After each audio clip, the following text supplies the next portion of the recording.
Haleluya. Oke. Nah, Bapak Ibu Saudaraku, firman Tuhan kepada kita hari ini supaya kita semua dapat menerima pemulihan. Saudaraku, pemulihan atau yang dikenal dengan bahasa Perjanjian Lama, restorasi, itu adalah mengembalikan yang tercuri atau membentuk kembali seperti desain awal. Dalam Perjanjian Barunya dikatakan mengembalikan kepada posisi semula. Apa maksudnya? Bapak Ibu Saudaraku, pada waktu penciptaan, Tuhan menciptakan bumi dan seluruh alam semesta. Barulah Tuhan menciptakan manusia, di mana dikatakan semua dalam keadaan baik. Pada awalnya semua diciptakan sempurna, namun karena ulah manusia, di mana manusia itu jatuh ke dalam dosa sehingga menjadi rusak. Namun karena kasih Tuhan sangat besar kepada manusia, Yesus datang ke dunia dengan mati di kayu salib untuk menyelamatkan manusia dari dosa. Tujuan Tuhan adalah untuk membawa apa yang sudah diciptakan itu kembali kepada desain yang semula. Bagaimana rupanya semula? Semuanya dalam keadaan baik. Haleluya. Fokus Yesus bagi kita umatnya adalah bekerja agar kita semua mengalami pemulihan tersebut. Yang akan Tuhan pulihkan dalam hidup kita yang pertama adalah pemulihan hubungan dengan Tuhan sebagai Bapa. Tuhan mau memulihkan kita supaya kembali seperti zaman Eden. Apa itu? Keadaan sebelum ada dosa. Segala sesuatu yang Bapa punya adalah punya Adam. Adam bertemu Tuhan langsung. Saudaraku, hubungan manusia itu dengan Tuhan sangat intim, tidak terbatas oleh apapun, penuh kemuliaan, penuh kuasa, penuh otoritas, dan penuh dengan kekayaan Bapa. Haleluya. Perhatikan, menjauh dari Tuhan, hidup menderita. Sebagai contoh, sama seperti perumpamaan anak yang hilang yang disampaikan oleh Tuhan Yesus kepada murid-muridnya dalam Lukas 15 ayat 11 sampai 31. Waktu ia menyadari keadaannya, apa keadaannya? Dia kehilangan segala sesuatu. Dia melarat, dia miskin, tidak punya apa-apa. Kemudian dia kembali kepada bapaknya. Maka bapaknya tergerak oleh belas kasihan. Perhatikan, menjauh dari Tuhan, hidup menderita. Berbalik kepada Tuhan, maka hidup dipulihkan, maka hidup diberkati. Dalam Lukas 15 ayat 20 menjelaskan, bapaknya berlari mendapatkan anak bungsu itu, kemudian merangkul, memeluk dan mencium dia. Padahal dia sudah berontak pada bapaknya. Dia sudah menyia-nyiakan harta bapaknya. Demikian juga Bapa di sorga, begitu mengasihi kita dan menantikan saatnya kita datang kepadanya supaya hidup kita dipulihkan. Haleluya. Solusinya mendekat kepada Tuhan. Tidak ada jalan lain. Pemulihan hubungan dengan Bapa memang hanya ditebus dengan darah Yesus, darah yang mahal melalui karya salib. Dalam Efesus 2 ayat 13 sampai 14, boleh kita baca bersama-sama. Efesus 2 ayat 13 sampai 14, sama-sama 1, 2, 3. Tetapi sekarang di dalam Kristus Yesus, kamu yang dahulu jauh sudah menjadi dekat oleh darah Kristus. Karena dialah damai sejahtera kita yang telah mempersatukan kedua pihak dan yang telah merubuhkan tembok pemisah, yaitu perseteruan. Akibat dosa kita ada tembok pemisah itu. Dan kita perhatikan dalam Lukas 15 itu, Bapa merangkul dan mencium anak yang kembali itu. Itulah gambaran hubungan yang sangat dekat dan intim yang Tuhan mau pulihkan dalam hidup kita. Haleluya. Begitu besar kasih Bapa, hingga ia terus menanti anaknya untuk kembali bertobat, untuk dipulihkan. Dan ayat 22 dikatakan Lukas 15, tetapi ayah itu berkata kepada hamba-hambanya, lekaslah bawa kemari jubah yang terbaik, pakaikanlah itu kepadanya. Jubah yang terbaik di sini adalah gambaran kemuliaan Tuhan, gambaran kehormatan. Saudaraku, itu dikenakan kembali. Kenapa? Karena kemuliaan dan kehormatan Allah itu hilang akibat dosa, akibat Adam jatuh ke dalam dosa. Dan Roma 3:23 semua kita tahu, karena semua orang telah dan kehilangan kemuliaan Allah. Itulah yang dikenakan kembali kalau kita datang kepada Dia. Haleluya. Saudaraku, bahkan Wahyu 19:8 berkata begini, dan kepadanya dikaruniakan supaya memakai kain lenan halus yang berkilau-kilauan dan yang putih bersih. Lenan halus itu adalah perbuatan-perbuatan yang benar dari orang-orang kudus. Dengan mendekat kepada Tuhan yang adalah kebenaran, kita dapat berbuat yang benar. Dan itulah pakaian kita di hadapan Tuhan. Haleluya. Jadi kalau jauh, kita telanjang di hadapan Tuhan. Itu sebabnya mendekat kepada Tuhan. Itu yang mau dipulihkan. Kita cek hari ini apa yang membuat jauh itu. Nanti kita lihat ayat selanjutnya. Kemudian pemulihan yang hilang dapat kembali. Dikatakan yang kelompok dari Lukas 15. Sebab anakku ini telah mati dan menjadi hidup kembali. Ia telah hilang dan didapat kembali. Sebenarnya anak yang kehilangan segalanya, sebenarnya si anak itulah yang kehilangan segalanya, tapi justru Bapa yang merasa hilang. Nah Bapak Ibu Saudara, kalau kita jatuh dalam dosa, kalau kita tidak mau dekat dengan Tuhan, sebenarnya kita yang hilang, tapi Bapa pun merasa hilang. Haleluya. Haleluya. Begitulah gambaran betapa besarnya kasih Tuhan kepada saya dan saudara. Apakah saudara merasakan Tuhan sayang kepada saudara? Dan Tuhan sanggup memulihkan apa saja yang telah rusak dalam hidup kita. Tuhan sanggup memulihkan apa yang hilang dalam hidup kita. Tetapi bagian kita datang dengan rendah hati kepada Tuhan yang adalah Bapa kita, seperti anak yang hilang tadi. Amin. Apakah Bapa yang datang menjemput dia? Tidak. Tapi anak yang hilang itu yang datang dengan rendah hati. Jangan berkata, apakah Tuhan gak tahu keadaanku ini sudah terperosok? Kenapa lah gak pegangnya tanganku ini? Kenapa lah gak diangkatnya aku dari lumpur dosa ini? No. Kita yang datang. Amin. Karena Yesus sudah mati bagi kita. Amin. Amin. Sudah selesai dibuatnya di kayu salib. Bagian kita yang harus datang. Amin. Tapi kenali tujuan iblis. Di akhir zaman ini, roh-roh penyesat, roh-roh kejahatan, yaitu iblis dan bala tentaranya, semakin menggebu-gebu bekerja. Tidak mengenal lelah. Untuk apa? Menyeret dan menghancurkan manusia, termasuk anak Tuhan, bahkan hamba Tuhan. Betul? Kita mikir-mikir, kenapa hamba Tuhan bisa membunuh, kan gitu? Kenapa bisa terjadi? Saudaraku, karena setan sekarang ini gak lama lagi waktunya, maka dia menggebu-gebu. Dia mau menyeret dan menghancurkan manusia. Dan semua kejahatan, apapun bentuknya, yang terjadi di dunia ini adalah karena perbuatan iblis.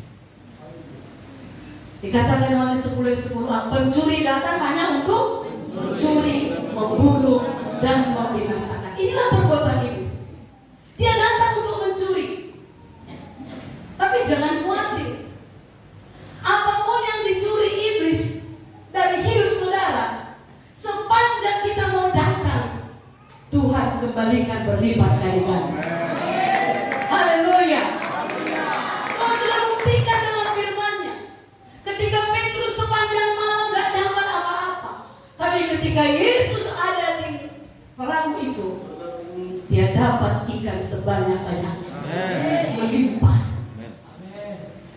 Saudaraku, mungkin saudara merasa bahwa kebahagiaanmu sedang dicuri oleh iblis. Kebahagiaan rumah tanggamu sedang dicuri oleh iblis. Mungkin saudara merasa peluang berkatmu sedang dicuri oleh iblis. Ketahuilah, Tuhan dapat pulihkan. Tuhan dapat kembalikan berlipat kali ganda. Namun, perhatikan, yang paling baik adalah bagaimana supaya tidak dicuri. Haleluya. Paling baiknya itu. Memang kalau sudah tercuri bisa dipulihkan, tapi yang paling baik buat supaya tidak dicuri. Bagaimana caranya? 1 Petrus 5:8 berkata, sadarlah dan berjaga-jagalah. Lawanmu, siapa lawan saudara? Tetangga? Suami? Istri? Siapa lawan saudara? Iblis. Berjalan keliling sama seperti singa yang mengaum-ngaum dan mencari orang-orang. Itu caranya supaya jangan dicuri. Kenapa hilang kebahagiaan dalam rumah tangga? Ada iblis yang mencuri kebahagiaan itu. Kenapa bisa gak berjaga-jaga? Gak sadar. Itu sebabnya jangan beri kesempatan pada iblis. Amen. Hal ini baru-baru ini sudah kita pelajari. Jangan buka celah sedikit pun. Apakah dengan sakit hati? Itu celahnya. Apakah dengan dendam? Itu celahnya. Apakah dengan marah? Itu celahnya. Apakah dengan pikiran najis? Apakah dengan dusta? Itu celahnya dan lain sebagainya. Dan pekerjaan iblis, perbuatan iblis berikutnya membunuh. Namun percayalah, Tuhan dapat menghidupkan. Amen. Tuhan dapat membangkitkan. Amen. Lazarus mati, dibangkitkan oleh Tuhan. Amen. Anak janda di Nain yang mati, Tuhan bangkitkan. Bahkan Yesus mati, dia bangkit. Amen. Haleluya. Jika saat ini saudara merasa tertutup pintu, mati, gak ada jalan, buntu. Jika saat ini saudara merasa hubungan dengan saudara atau dengan suami istri atau dengan anak orang tua sedang mati, bisnismu sedang mati atau menuju kematian, percayalah Tuhan dapat bangkitkan lagi. Amen. Karena Tuhan mau memulihkan kita. Amen. Tapi kenali tujuan iblis tersebut. Dan tujuan iblis, perbuatan iblis berikutnya dikatakan membinasakan. Ini lebih berbahaya. Iblis datang ingin membinasakan jiwa manusia, tapi Yesus datang untuk menyelamatkan kita. Amen. Jangan percaya iblis, percaya kepada Tuhan Yesus. Amen. Saudaraku, ketika iblis menyerang Hawa, Tuhan berjanji kepada Hawa bahwa keturunannya akan mengalahkan iblis. Dan terbukti ketika Roh membawa Yesus kepada gurun dan mencobainya 3 kali, iblis gagal. Apa saudaraku? Iblis gagal. Jadi apapun yang iblis lakukan, pasti dia gagal. Amen. Karena kita dipagari oleh Tuhan Yesus. Amen. Biarkan dirimu dilindungi oleh Tuhan, dibela oleh Tuhan, dipagari oleh Tuhan. Amen. Pertanyaannya, dan ada juga anak Tuhan yang bertanya, mengapa Tuhan tidak matikan iblis itu aja? Mengapa Tuhan tidak mengusir iblis itu dari hidup kita? Tuhan itu, saudaraku, dia tetap pada firman-Nya. Amin? Amin? Karena Tuhan sudah memberi kuasa kepada kita. Katakan kiri kanan saudara, Tuhan sudah memberi kuasa kepadamu. Jadi jangan Dia sudah beri kuasa. Mari baca Lukas 10:19. Lukas 10:19 sama-sama. 1, 2, 3. Sesungguhnya aku telah memberikan kuasa kepada kamu untuk menyingkapkan ular dan kalajengking dan kuasa untuk menahan kekuatan musuh sehingga tidak ada yang akan membahayakan kamu. Amin. Haleluya. Inilah yang mau dipulihkan Tuhan dalam hidup anak-anaknya. Jangan biarkan dicuri oleh iblis kuasa itu. Tidak ada yang membahayakan kamu. Para orang tua, kalau kita memberangkatkan anak sekolah, doakan tidak ada yang membahayakan anakku. Jajan di luar sana nggak tahu kita apa dimakannya dulu. Sekarang ada gagal ginjal akut. Doakan anak-anak saudara tidak ada membahayakan anakku. Amin. Haleluya. Haleluya. Ada kuasa pada saudara. Amin. Inilah yang mau Tuhan pulihkan. Kalau itu hilang, dicuri iblis, saudaraku, langkah-langkah untuk mengalami pemulihan, bertobat sungguh-sungguh. Amin. Apa saudaraku? Bertobat sungguh-sungguh. Hiduplah dalam pertobatan. Yesus berkali-kali berkata dalam perjanjian baru, dosamu sudah diampuni, jangan berbuat dosa lagi. Saudaraku, Yesus sudah mengampuni dosa-dosa kita dengan kematiannya di kayu salib. Maka saat ini Ia menginginkan agar saya dalam saudara hidup dalam pertobatan. Artinya jauhi dosa, tinggalkan dosa sekecil apapun. Jangan nyaman, amin. Jangan nyaman dalam dosa, amin. Jangan hidup dalam dosa lagi. Saudaraku, saat ini banyak orang Kristen keliru. Kelirunya di mana? Mereka bertobat ketika hari Minggu saja. Mereka bertobat sadar dosanya ketika dia beribadah saja. Ini cara pandang yang salah. Yang benar adalah pertobatan itu berkesinambungan. Terus menerus. Memang gak sempurna, enggak. Tetapi dilakukan dengan kesungguhan hati. Saudaraku, perlu kita sadari, ketika orang-orang di zaman Nuh hidup dalam kejahatan, apa yang dibuat Tuhan? Menyesal Tuhan sudah menciptakan manusia itu dan akhirnya membinasakan mereka. Begitu juga dengan Sodom dan Gomora. Gak segan-segan Tuhan menunggang balikannya. Kenapa? Karena dosa. Dosa yang menjijikkan ada di sana. Laki-laki dengan laki-laki, perempuan dengan perempuan. Sama dengan zaman ini. Sudah ada gereja yang mensahkan memberkati laki-laki dengan laki-laki, seperti dosa Sodom Gomora. Tapi apa yang terjadi? Tuhan tunggang balikan. Bapak Ibu Saudaraku, biarlah hari ini mengingatkan kita, Tuhan benci dengan dosa. Amin. Dan mari ingat lagi, Tuhan selalu menghukum orang-orang yang melakukannya. Haleluya. Hati-hati. Saudaraku, 2 Petrus 3:6-7 itu dikatakan, mereka sengaja tidak mau tahu. Bergereja dan mereka bergereja, tapi tidak mau tahu. Saudaraku, jelas dikatakan dalam 2 Petrus 3 itu.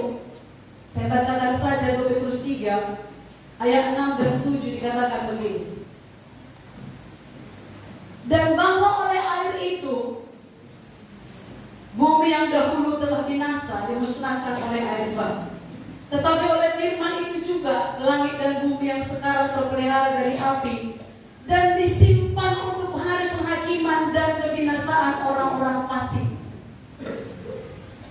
Saudaraku, ayat sebelumnya, ayat 5, mereka sengaja tidak mau tahu. Tahu kita semua bagaimana keadaan air bah. Orang Kristen rata-rata tahu Sodom Gomora gimana, tapi sengaja tidak mau tahu. Kenapa belum musnah?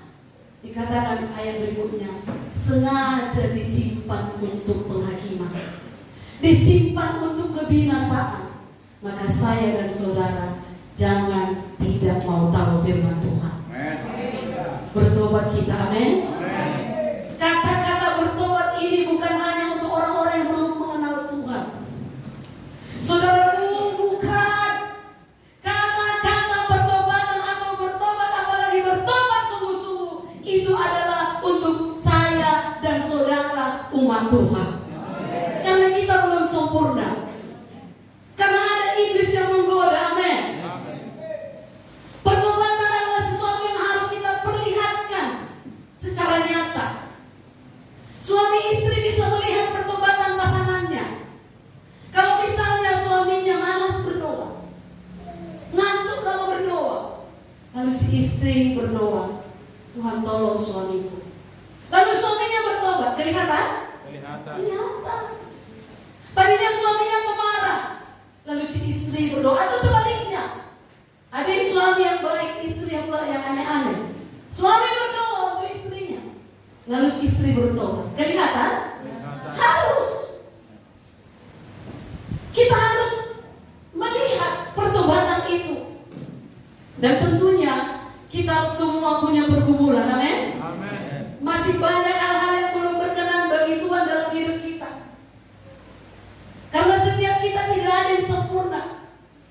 Saudaraku, itu sebabnya pertobatan ini setiap waktu. Setiap kali ada yang salah, jangan pernah tunda untuk berubah. Jangan pernah tunda, segera bertobat. Banyak orang Kristen salah jalan, tapi mereka merasa tenang. Kenapa tenang? Karena dia lihat banyak juga yang sama-sama salah seperti dia. Saudaraku, beranilah menjadi benar meskipun engkau sendiri. Kalau ada 5 orang bersahabat, 4 dalam dosa, hanya saudara yang mau hidup benar, beranilah hidup benar. Jangan karena 4 orang ini salah, engkau pun ikut salah. Tapi sekarang banyak orang Kristen yang salah jalan, tetap merasa tenang.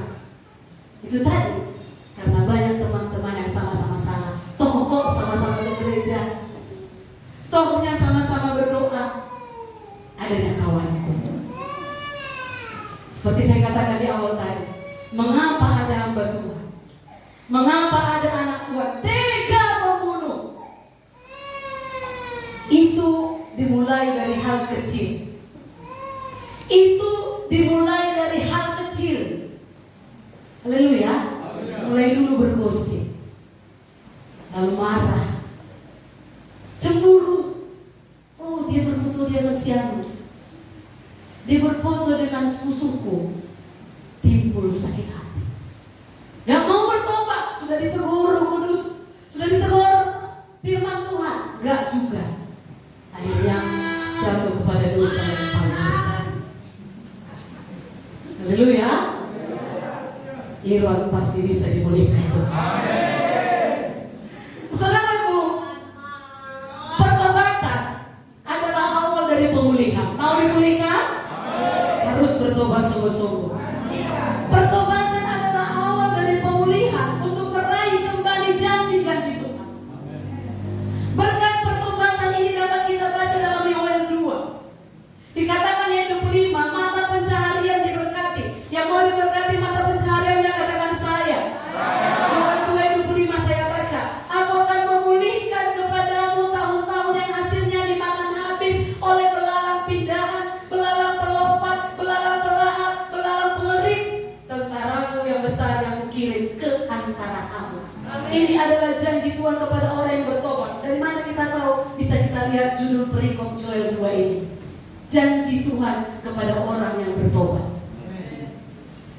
Ada banyak macam belalang pelahap, berbagai cara, dengan penyakit, dengan semua keadaan di luar sana, dengan pencuri, penipu. Tapi firman Tuhan berkata, Dia akan pulihkan. Kalau mau. Selanjutnya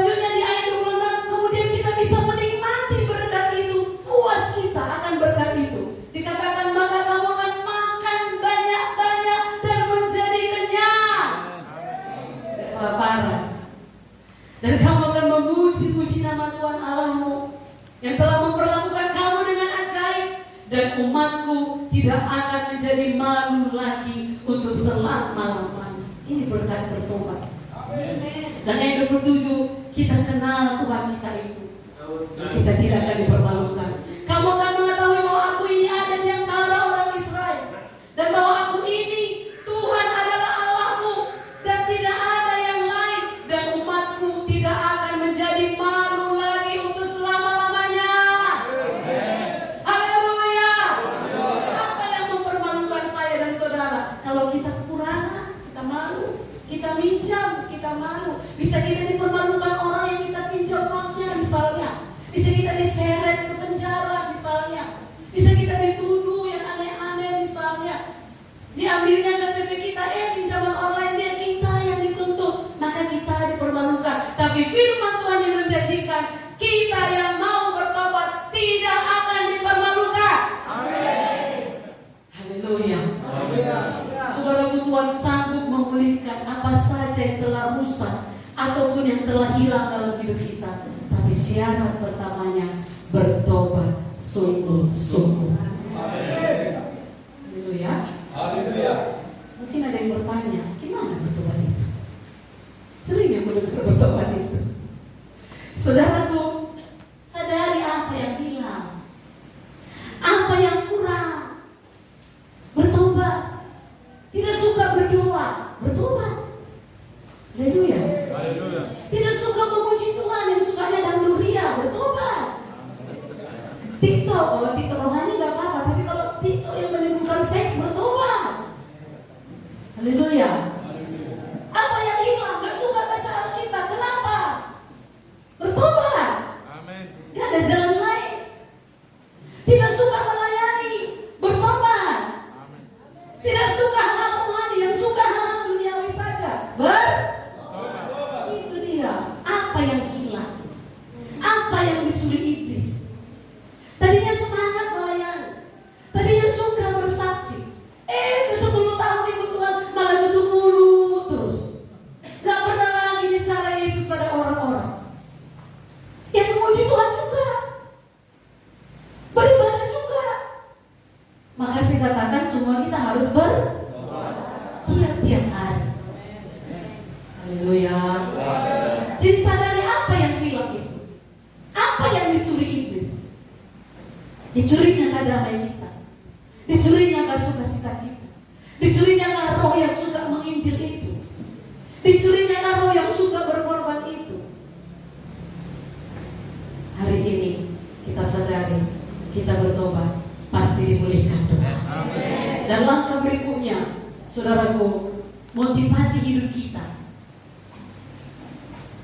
Memang kaya itu baik. Haleluya. Tapi terutama motivasi hidup kita adalah untuk memuliakan Tuhan. Roma 11:36 berkata, sebab segala sesuatu, sama-sama baca. Sebab segala sesuatu adalah Dia dan oleh Dia dan kepada Dia, bagi Dia adalah sampai selamanya. Artinya, kita diciptakan oleh Tuhan. Kita dari Dia dan kepada Dia. Tujuan Tuhan menciptakan kita adalah untuk kemuliaan-Nya. Segala sesuatu yang kita lakukan, pastikan bahwa itu memuliakan Tuhan. Amin. Anak-anak Tuhan, temukan cara gimana supaya hidupku memuliakan Tuhan. Amin. Temukan cara. Saudaraku, dalam kehidupan sehari-hari, bekerja cari uang, dan jika berhasil, bukan untuk kesombongan, tapi untuk memuliakan Tuhan. Anak bisa sekolah dan berhasil, bukan untuk kesombongan, tapi untuk memuliakan Tuhan. Kita bersaksi melayani orang, dia bertobat, bukan untuk kesombongan, tapi untuk memuliakan Tuhan. Amin. Melayani orang lain, mendoakan orang lain, lalu berhasil doa kita. Jangan berkata, karena doaku itu, mari coba syukur untukku, bukan itu. Haleluya. Bukan untuk kesombongan, tapi untuk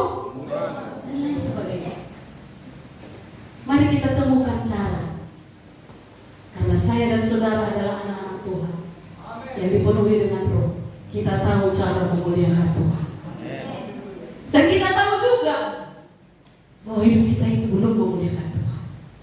Semua anak-anak Tuhan dipimpin oleh Roh. Amin.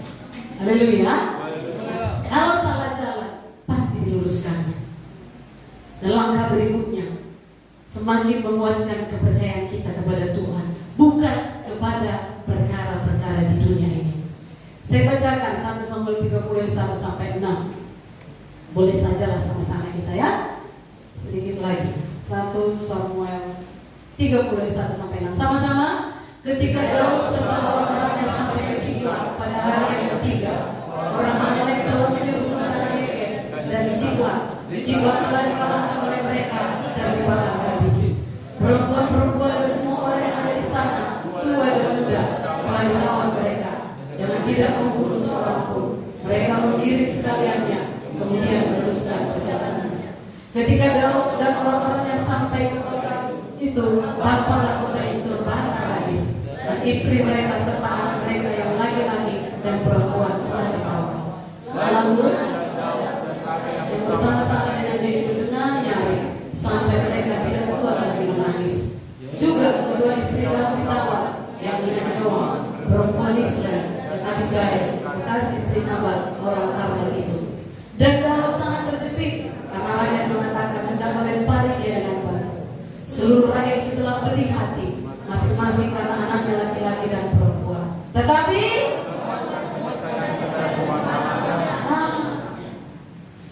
kalau kita baca ayat-ayat ini, ada kejadian di mana saat itu Daud dan seluruh rakyatnya mengalami satu keadaan yang sangat parah. Dulu ya, gak kuat lagi nangis. Mungkin ada kita pernah gak kuat lagi pun nangis. Banyak kali air mata itu. Tapi air mata itu bukan untuk menyerah, tapi menguatkan kepercayaan kepada Tuhan. Dikatakan tadi, tapi Daud menguatkan kepercayaannya kepada Tuhan Allahnya. Saudara, waktu kita mengalami keadaan yang mungkin tidak baik, dalam keadaan lemah, mungkin rumah tangga kita sedang kacau, suami istri bertengkar, anak-anak jadi kacau, ekonomi pun kurang. Saudaraku, kita harus melakukan seperti apa yang Daud lakukan, bukannya menghindar dari Tuhan dan makin terpojok, tetapi menguatkan kepercayaan kepada Tuhan. Daud justru makin dekat kepada Tuhan. Itulah kunci mengalami pemulihan. Kalau saudara rugi, jualan aku tapi rugi. Beternak aku dicuri orang ternakku, udah capek aku ngasih makan, curi pula. Gak betul ikut Tuhan ini. Jangan demikian. Haleluya. Jualan aku ditipu orang, modalku segini, tapi untungnya gak ada. Capek aku hidup ini, ya sudahlah. Mari ambil seperti Daud, justru makin dekat kepada Tuhan. Itulah kunci pemulihan. Dan kalau Tuhan sudah pulihkan, berlipat kali ganda. Amin. Yang terjadi kemudian kepada Daud di ayat 17 sampai 19, semua dikembalikan. Amin. Haleluya. Daud memenangkan peperangan Amalek. Tidak ada yang tidak dijarah kembali. Semuanya dipulihkan. Karena makin dekat Dengan Tuhan. bukan makin jauh. Haleluya. Kenapa banyak anak Tuhan kehilangan damai, kehilangan sukacita itu tadi? Gak ada gunanya. Padahal masih 2 bulan dia mungkin setia, atau 3 bulan, atau katakanlah setahun. Dihitung-hitung, udah 3 tahun aku beribadah di Kia Rasmi ini. Tapi aku rasa kurang berdoa ya kepala sidang itu. Kenapa rumah tangga aku kayak gini? Aku rasa lidarku ini gak didoakan yang aku tiap hari. Jangan demikian. Amin. Haleluya. Mungkin ada yang harus kita bertobat. Gak perlu lah buka kartu gimana kami berdoa bagi saudara. Haleluya. Secara daging, Setan bisa berkata, oh sebutin tiap hari namanya, gak betul juga dia, katanya juga. Tapi apakah kami berhenti? Tidak. Bahkan yang sudah melawan pun tetap didoakan. Kalau yang melawan pun didoakan, apalagi saudara yang sungguh-sungguh. Haleluya. Haleluya. Yang jogal pun tetap didoakan. Ada yang berkata gini, lebih jogal dia dari setan. Udah jogal setan, lebih jogal lagi dia. Ada saudara yang begitu? Ada. Jogal setan kalau diusir pergi. Ada orang tinggi lagi nggak pernah bisa berubah. Lebih jogal dari katakan diri kan saudara, jangan lebih jogal dari setan. Haleluya. Haleluya. Saudaraku, yang terakhir, langkah terakhir, mengikut Tuhan dengan sukacita. Joy of the Lord is my strength. Sukacita Tuhan adalah kekuatanku. Mengikut Tuhan bukan terpaksa.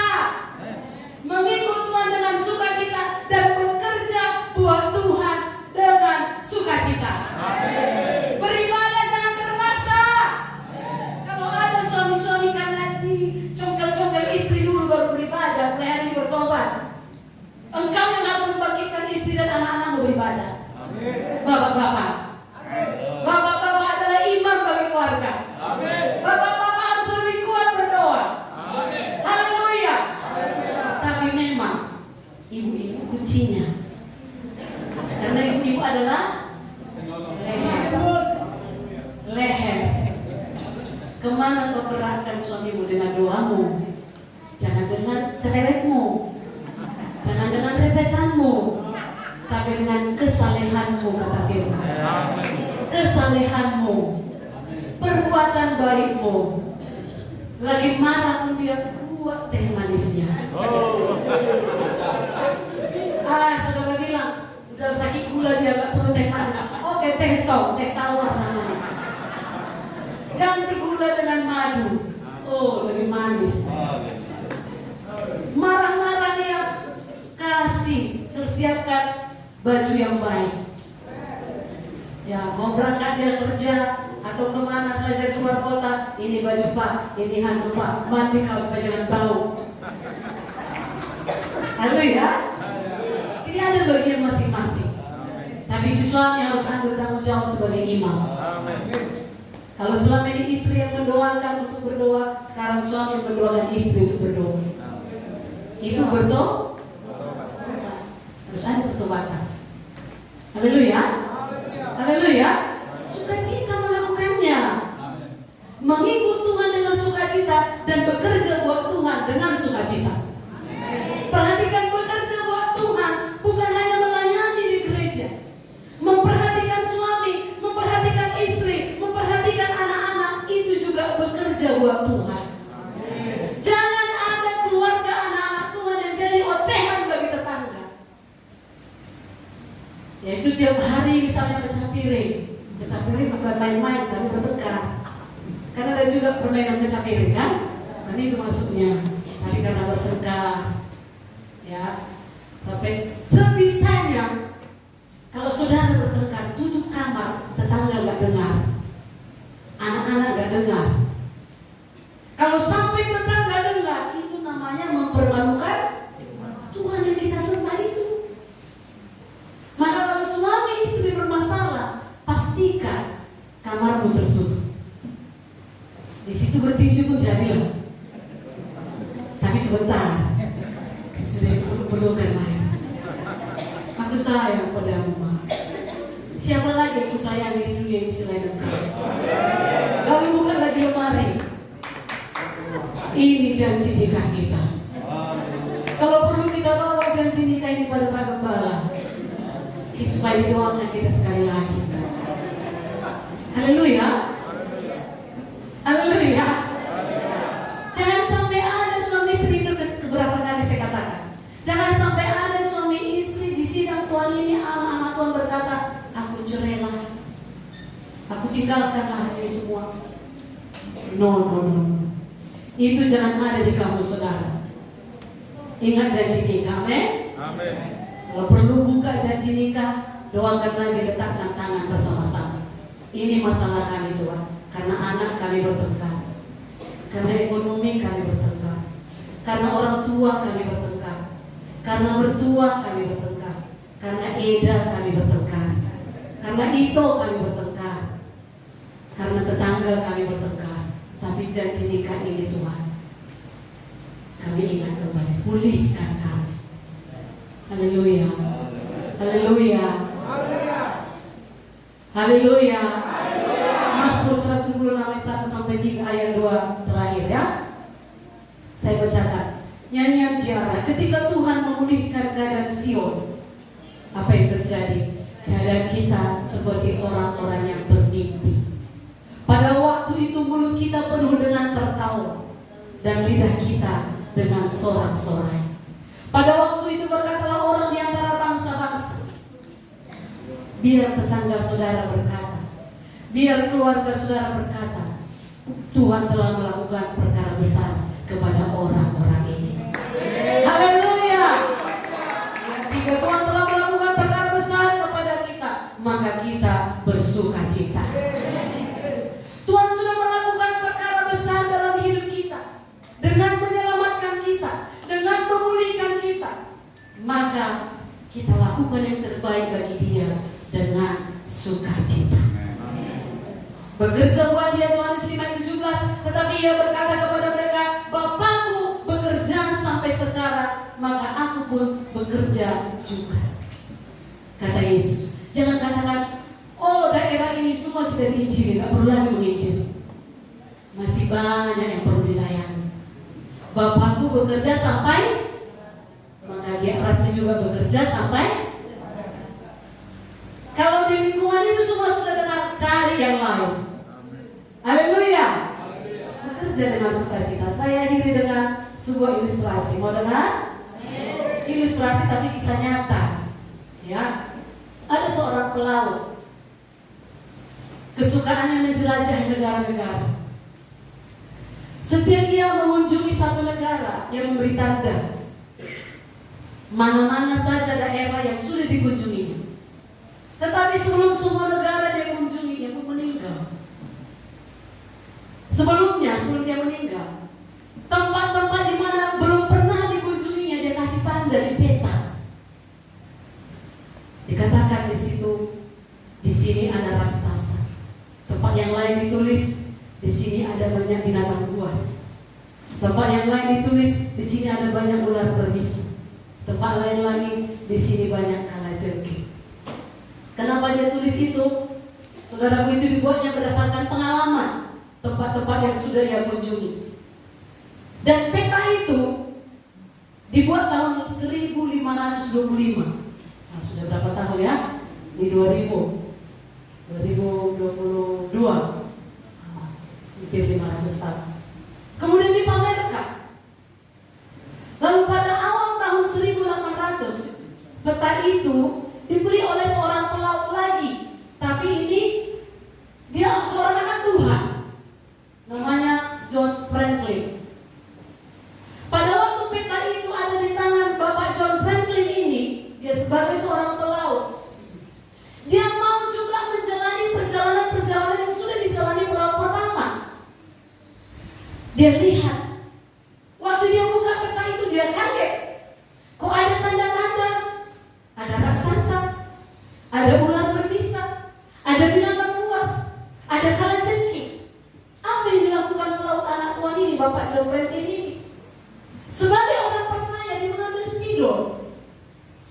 Kemudian dia coret tanda-tanda yang dibuat pelaut pertama yang sangat menyeramkan itu.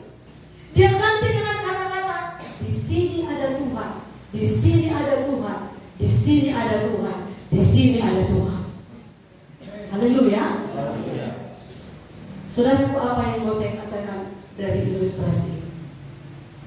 Bagaimanapun suramnya masa lalumu, percayalah Tuhan sanggup memulihkan.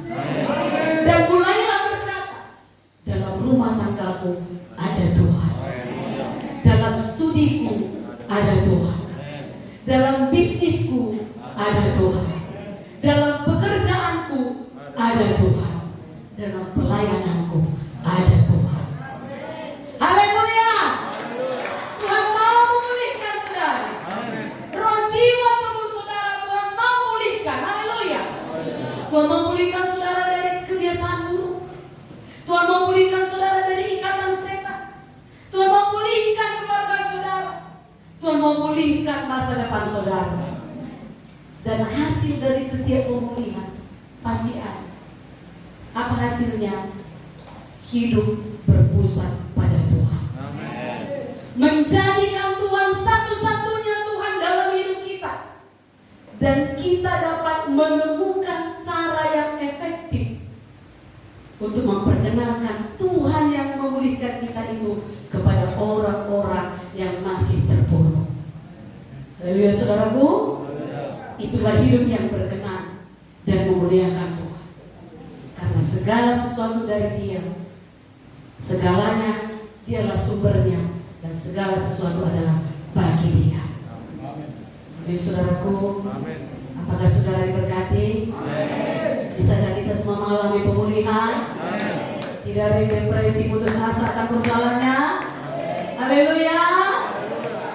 Saudara mulai berkata, kalaupun secara kasat mata, luar biasa melawan pelatih, luar biasa setan ini di bagian ini, belum lagi ini, belum lagi anak, belum lagi suamiku, belum lagi istriku, belum lagi pelayanan, belum lagi ini itu. Gantikan di keluarga ada Tuhan yang berkuasa. Terima Tuhan, terima Tuhan. Haleluya.